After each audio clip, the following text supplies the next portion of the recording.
Hi, my name is Kelsey Helmkamp, and I've been at Lakeside Fellowship for about 3 years. So I was very blessed to grow up in a family where not only my immediate family, but my extended family knew the Lord and walked with the Lord. At a fairly young age, I accepted the Lord. I remember sitting up in my bedroom with my dad, and he explained to me that I was a sinner, and because of that, I was separated from God, and I understood that Jesus had come to die on the cross for my sins, and because of that, I got to go to heaven. And so I think my understanding of the gospel at that point was fairly limited, but that's something where I've seen God's faithfulness just in continuing to show me what the gospel really is. I think at that age I thought it was just that I got to go to heaven and I was supposed to be a good person. Then probably junior high or high school is when I started really making my faith my own. Big part of that was just doing devotions on my own and getting into the Word.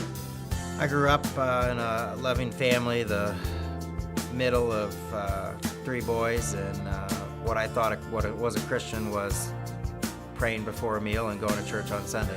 I went to Iowa State University, and looking back now, I can truly say God put me on a specific floor in the dorms with about 30 guys that were all believers. One was a guy that lived 2 doors down from me in the dorms, and he would come in my room and say, "Ryan, you say you're a Christian, but you're doing this, and the Bible says this." I would tell him to get out of my room. "I'm fine. I know I'm a Christian. Leave me alone." So he continued to interact with me and continued to invite me to a college ministry on campus there at Iowa State, and I kept telling him no. And finally I went because I got tired of telling him no. There were about 400 college students praising God, and some of them were raising their hands, and I'd never seen that before, and it really tugged at my heart. Finally, one night in April, a message from the Sermon on the Mount that night just really hit me. It was on do not worry. How can you add any hours to your life by worrying?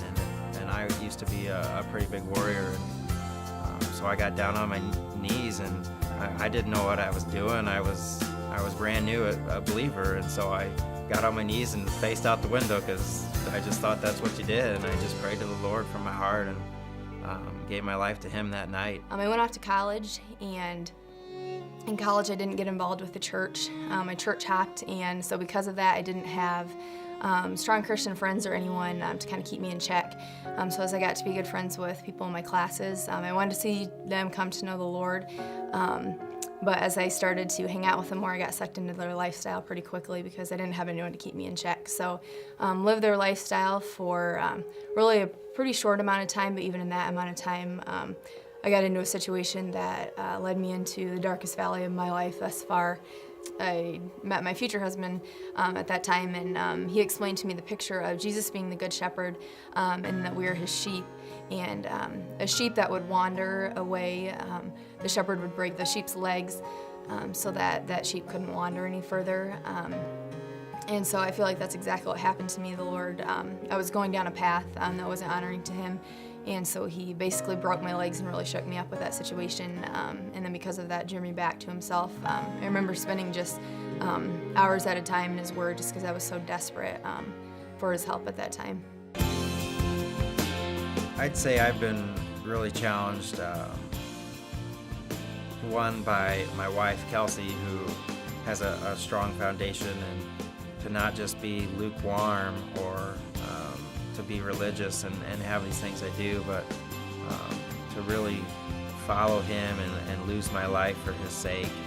I used to think that it was just about me getting to go to heaven and even becoming a better person along the way, but I've realized now that yes, Jesus loves me, and yes, He saved me, but He saved me so that I can make His salvation and His ways, His glory known throughout all the nations. I guess that's kind of what God's been doing in us lately, is just trying to help us really reevaluate what losing our lives for His sake looks like for us. And it's been really neat to be talking through that and walking through that with Kelsey, and to see what the Lord would have for us in days to come.